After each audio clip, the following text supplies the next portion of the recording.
الحمد لله نحمده ونستعينه ونستغفره ونؤمن به ونتوكل عليه ونعوذ بالله من شرور أنفسنا ومن سيئات أعمالنا من يهده الله فلا مضل له ومن يضلل فلا هادي له وأشهد أن لا إله إلا الله وحده لا شريك له وأشهد أن سيدنا ومولانا محمدا عبده ورسوله صلى الله عليه وسلم. أعوذ بالله من الشيطان الرجيم. بسم الله الرحمن الرحيم. كنتم خير أمة أخرجت للناس تأمرون بالمعروف وتنهون عن المنكر وتؤمنون بالله. صدق اللہ العلی العظیم.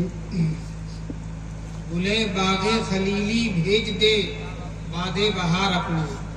گلے باغ خلیلی ماشاءاللہ خلیل آباد ہے رسول پاک صلی اللہ علیہ وسلم خلیل اللہ حضرت ابراہیم کے باغ کے سب سے بڑے مہتے ہوئے پھول ہیں جناب رسول پاک صلی اللہ علیہ وسلم. صاحب نے کہا گلے باغ خلیلی بھیج دے باد بہار اپنی. نظر آتی ہے گلشن میں ہوا ناسازگار اپنی. ہمیں کرنی ہے شاہنشاہ بطحا کی رضا جوئی. ہمیں کرنی ہے شاہنشاہ بطحا کی رضا جوئی. وہ اپنے ہو گئے تو رحمت پروردگار اپنی. حضرت صدر جلسہ معزز اور محترم علماء کرام، محترم بزرگوں اور دوستوں، نوجوانان ملت اور نیک مائیں اور بہنیں، اللہ کا کرم ہے، اللہ کا احسان ہے کہ اللہ تبارک تعالیٰ نے ہم سب کو خلیل آباد کی اس مشہور سرزمین پر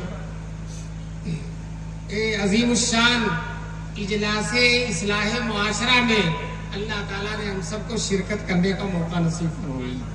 یہاں کے نوجوانوں نے یہاں کے بڑوں کی دعاؤں اور سرپرستی میں ماشاءاللہ بڑی محنت کی ہے، جو ہے کئی دنوں سے لگے رہے. اور آج کل دفعہ 144 ہے.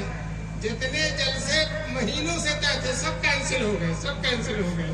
لیکن میں یہاں کے جوانوں کو اور یہاں کے لوگوں کو مبارکبادی دیتا ہوں کہ آپ نے ان حالات میں اس اجلاس کو منعقد کر لیا. یہ آپ کے لیے مبارکبادی کی بات ہے. آپ نے اجازت لے لی. انشاءاللہ ثم انشاءاللہ آپ کو اس کا بہترین بدلہ ملے گا اور اس اجلاس کا بہترین نتیجہ انشاءاللہ سامنے آئے گا. نوجوانوں نے محنت کی ہے اور ہم کو نوجوانوں ہی پر محنت کرنی ہے. کہتے ہیں کسی قوم کے نوجوان اگر صحیح رخ پر آ جائیں تو پوری قوم صحیح ہو جاتی ہے. کہتے ہیں عقابی روح، علامہ اقبال بڑے شاعر گزرے ہیں، کہتے ہیں عقابی روح جب بیدار ہوتی ہے جوانوں میں، عقابی روح جب بیدار ہوتی ہے جوانوں میں، نظر آتی ہے ان کو اپنی منزل آسمانوں میں. عقاب یہ چڑیا ہے جو نیچے نہیں اڑتا، بہت اوپر اڑتا ہے. نیچے اڑنا اس کی توہین ہے، وہ بہت اوپر اڑتا ہے. تو ہمارے نوجوانوں کے اندر بھی اگر اوپر اڑنے کی، اونچا اڑنے کی، اور یاد رکھو اسلام سے بڑھ کر کوئی اونچی چیز نہیں ہے. سب سے اونچی چیز اسلام ہے. اگر ہمارے نوجوانوں کے اندر اسلام کی شان پیدا ہو جائے، اسلام کے نمائندہ بن جائے اور اسلام کی حقیقت ان کے دلوں کے اندر اتر جائے تو آج ہماری قوم کو آگے بڑھنے سے کوئی چیز روک نہیں سکتی.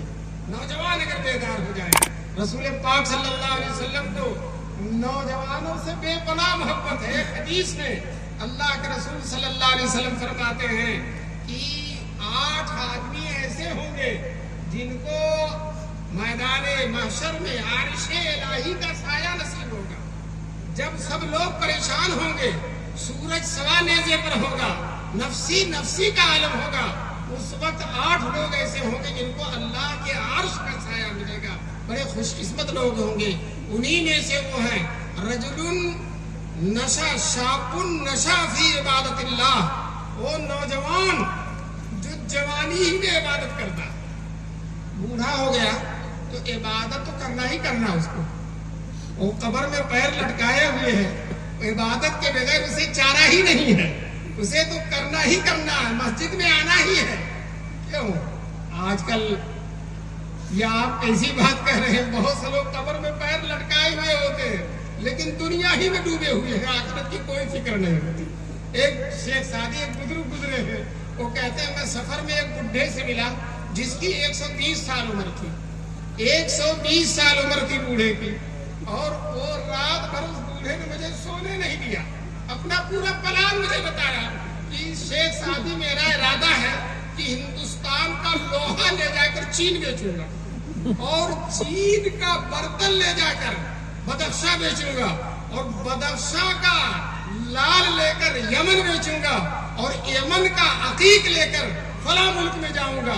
جو نسخہ اس نے بتایا تھا وہ 300-400 سال کا تھا اس زمانے میں، اور 120 سال کا بڈھا اور 300-400 سال کا نسخہ بتایا، اور پھر اس کے بعد کہتا ہے کہ پھر شیخ سعدی اب پھر دنیا چھوڑ دوں گا، دنیا داری چھوڑ دوں گا یہ کر کے، اور ایک دکان کھول کر بیٹھ جاؤں گا۔ جب دنیا داری چھوڑے گا تب بھی ایک دکان کرے گا، اور 120 سال کا بوڑھا ہے اور اتنا بڑا پلان بنا رہا ہے۔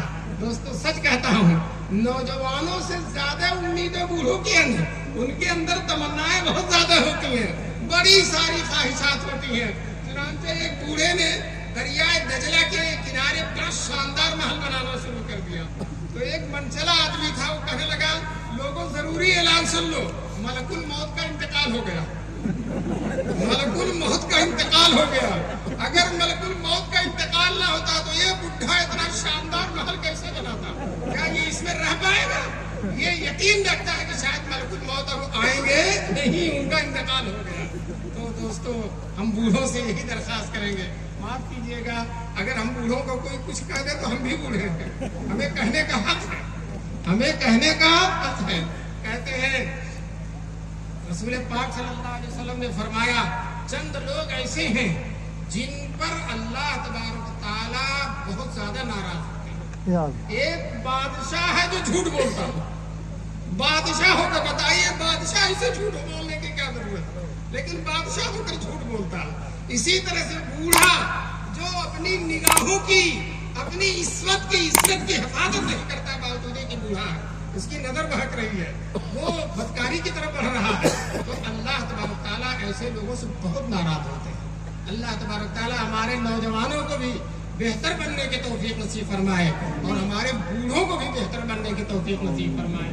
آپ کہیں گے جوانوں کو کہہ دیا، بوڑھوں کو کہہ دیا، لیکن تم نے ان جوان عورتوں کو کچھ نہیں کہا۔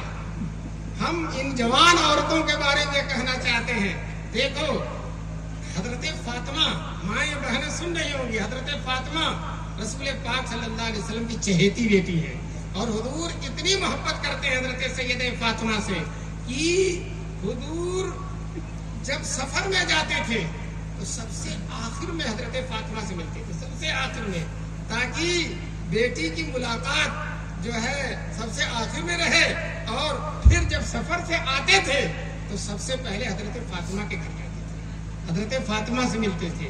اور جب فاطمہ حضور صلی اللہ علیہ وسلم سے ملنے آتی تھی حضور کھڑے ہو جاتے تھے، ان کے احترام میں حضور کھڑے ہو جاتے تھے۔ ہمارے بریلی بھائی حضور کے احترام میں کھڑے ہوتے ہیں، اور حضور حضرت فاطمہ کے احترام میں کھڑے ہو جاتے تھے، حضور حضرت فاطمہ کے احترام میں کھڑے ہوتے تھے۔ اور جب حضور صلی اللہ علیہ وسلم حضرت فاطمہ کے گھر جاتے تھے تو حضرت فاطمہ کھڑی ہو جاتی تھی۔ جب حضور صلی اللہ علیہ وسلم آخری بیماری میں مبتلا ہوئے، جس کے بعد حضور کا وصال ہو گیا، حضرت فاطمہ ملنے آئی، رسول پاک صلی اللہ علیہ وسلم نے حضرت فاطمہ کے کان میں کچھ کہا۔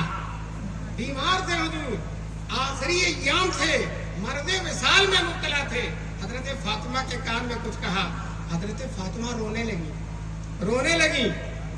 پھر حضور کو اپنی لاڈلی اور پیاری کا رونا نہیں دیکھا گیا، حضور نے پھر کان میں کچھ کہا، فاطمہ ہنسنے لگی۔ حضرت عائشہ تھوڑی دور بیٹھی ہوئی ہیں، حضرت فاطمہ جب حضور کے پاس سے اٹھی ہیں تو حضرت عائشہ نے کہا فاطمہ کیا کہا تھا حضور نے کہ تم رونے لگی، پھر کیا کہا کہ تم ہنسنے لگی؟ تو حضرت سیدہ فاطمہ نے کہا یہ میرے اور میرے باپ رسول پاک صلی اللہ علیہ وسلم کے بیچ کا راز ہے، میں اس راز کو بتلاؤں گی نہیں۔ خیر حضرت عائشہ چپ ہو گئی۔ دیکھو ہماری مائیں اور بہنیں سبق حاصل کر لے، کوئی بات ہو بہت زیادہ اصرار کرنے کی ضرورت نہیں، لیکن بعض عورتیں لپٹ جاتی ہیں، راز معلوم کر کے ہی چھوڑتی ہیں۔ لیکن حضرت عائشہ نے، حضرت فاطمہ نے کہہ دیا ایک دفعہ، حضرت عائشہ خاموش ہو گئی۔ جب حضور صلی اللہ علیہ وسلم کا وصال ہو گیا، حضور دنیا سے چلے گئے، تو حضرت عائشہ حضرت فاطمہ کے پاس آئی کہ بیٹی اب تو حضور کا وصال ہو گیا ہے اور میں تمہاری ماں کے درجے میں ہوں، ماں ہوں، ماں کے تمہارے باپ کی اہلیہ ہوں، تمہارے ماں کے درجے میں ہوں، اب بیٹی وہ بات بتا دو، حضور نے کیا کہا تھا کہ تم ہنسنے لگی تھی، رونے لگی تھی، پھر کیا کہا تھا کہ تم ہنسنے لگی تھی؟ تو حضرت سیدہ فاطمہ نے کہا جب میں اپنے ابا سے ملنے گئی، حضور بیمار تھے، تو حضور نے کان میں کہا فاطمہ اس بیماری میں چلا جاؤں گا دنیا سے، میں بیماری میں دنیا سے چلا جاؤں گا۔ میں رونے لگی، میرے باپ رحمت للعالمین مجھ سے اتنی محبت کرنے والے، ساری امت سے محبت کرنے والے یہ جدا ہو جائیں گے، میں رونے لگی۔ میرے باپ کو میرا رونا دیکھا نہیں گیا۔ پھر میرے کان میں دھیرے سے حضور نے کہا فاطمہ میرے خاندان میں سب سے پہلے تم ہی جنت میں مجھ سے ملاقات کرو گی۔ تو میں ہنسنے لگی، تو حضرت عائشہ دیکھیے کیا ہے، حضرت حضور صلی اللہ علیہ وسلم فرماتے ہیں سب سے پہلے جنت میں تم مجھ سے ملے۔